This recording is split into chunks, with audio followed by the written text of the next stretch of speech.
কি আগুন জ্বলছে বুকে, জানে না কেউ তো জানে না। আমার ভুল হয়ে গেছে, এটার শাস্তি তো মৃত্যুদণ্ড না, ঠিক আছে? পাবলিকের আসলে এরকম একটা প্রেক্ষাপট তৈরি হয়ে গেছে যে আমার 3-4 বার মৃত্যুদণ্ড দিলেও মোটামুটি আমার ক্ষমা হবে, ঠিক আছে?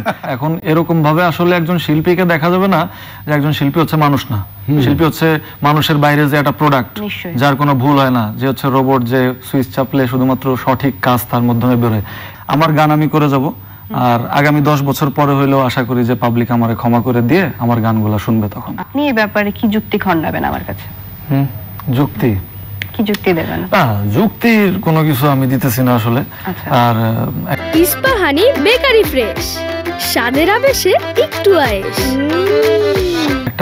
আমি একটা বিষয় বলবো যে মানুষ মাত্রই ভুল, আর আমি একজন ভুল স্বীকার করেন কিনা? সে তো ভুল তো স্বীকার করবোই অবশ্যই, না ভুল স্বীকার না করার তো কিছু নেই। আর মানুষ মাত্রই ভুল। এখন এরকম ভাবে আসলে একজন শিল্পীকে দেখা যাবে না যে একজন শিল্পী হচ্ছে মানুষ না, শিল্পী হচ্ছে মানুষের বাইরে যে একটা প্রোডাক্ট, যার কোনো ভুল হয় না, যে হচ্ছে রোবট, যে সুইচ চাপলে শুধুমাত্র সঠিক কাজ তার মাধ্যমে বেরোয়। আর আমার ভুল হয়ে গেছে, এটার শাস্তি তো মৃত্যুদণ্ড না, ঠিক আছে? পাবলিকের আসলে এরকম একটা প্রেক্ষাপট তৈরি হয়ে গেছে যে আমার 3-4 বার মৃত্যুদণ্ড দিলেও মোটামুটি আমার ক্ষমা হবে, ঠিক আছে? কারণ ব্যাপার না, এখানে আসলে আমি তাদের ইমোশনে আঘাত করছি, তারা সেটার মানে প্রাপ্য যেটা আমার শাস্তি সেটা তারা আমাকে দিবেন, কোনো সমস্যা নেই। কিন্তু আমার গান আমি করে যাব, আর আগামী 10 বছর পরে হইলেও আশা করি যে পাবলিক আমারে ক্ষমা করে দিয়ে আমার গানগুলো শুনবে তখন। আচ্ছা, এবং এখানে আরেকটু বলতে হয়, আপনি যেহেতু ঘোষণা দিয়েছিলেন যে বাংলাদেশের কোনো গীতিকার, সুরকার বা সঙ্গীত আয়োজকের সঙ্গে কাজ করবেন না, সেখান থেকে আপনি বেরিয়ে এসেছেন। না, বাংলাদেশের গীতিকার সুরকারদেরকে তো আমি ওইভাবে চিনতামই না। যাদেরকে চিনতাম তারা হচ্ছে যে পুরনো যারা লেজেন্ড ছিল। এখন এই যুগে যে হুমায়ুন ভাইয়ের মতো একজন মিউজিক ডিরেক্টর আছে, এটা তো আমি জানতামই না। এটা যখন হুমায়ুন ভাইয়ের সাথে আমার দেখা হইলো, ওনার কাজ সম্পর্কে আমি আরো ইনডেপথ ঘাটলাম, তখন দেখলাম কি যে বাপ রে বাপ, এখানে দেখি পুরো বলিউড লেভেলের একজন মানুষ বসে রয়েছে। আমি তো এটা জানি না আসলে। আমার ইন্ডাস্ট্রি সম্পর্কে নলেজ অনেক কম ছিল, যেটা আস্তে আস্তে বাড়তেছে, ঠিক আছে? তো এই আর কি। আচ্ছা, সুতরাং আপনি ভুল স্বীকার করলেন। আমাদের তারকা কথন চ্যানেলের মাধ্যমে কিন্তু দর্শকও জানলেন যে নোবেল তার ভুল স্বীকার করেছেন এবং তিনি গান গেয়ে যেতে চান। হুমায়ুন ভাই আছে আমাদের সঙ্গে।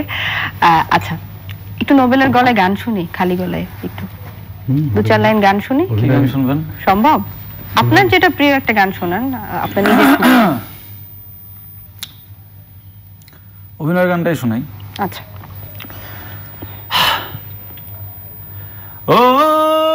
অভিনয়ের এই তো জীবন, অভিনয় যাচ্ছি করে, অশ্রু জলে হৃদয় ভাসে, হাসছি তবু সুখের ভিড়ে, কি আগুন জ্বলছে বুকে, জানে না কেউ তো জানে না, কি ব্যথায় পড়ছি প্রতিদিন, বোঝে না কেউ তো বোঝে না, অদৃশ্য দাবার চালে পরাজিত আমার হৃদয়, তবু চাইছি আমি তোমার জয় যেন হয়, লিখে রাখা ভাবনাগুলো খুঁজবে না আর ঠিকানা, কি আগুন জ্বলছে বুকে,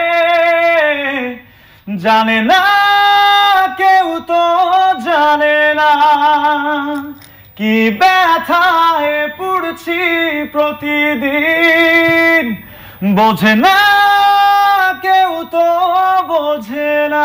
অসংখ্য ধন্যবাদ নোবেল, অসংখ্য ধন্যবাদ।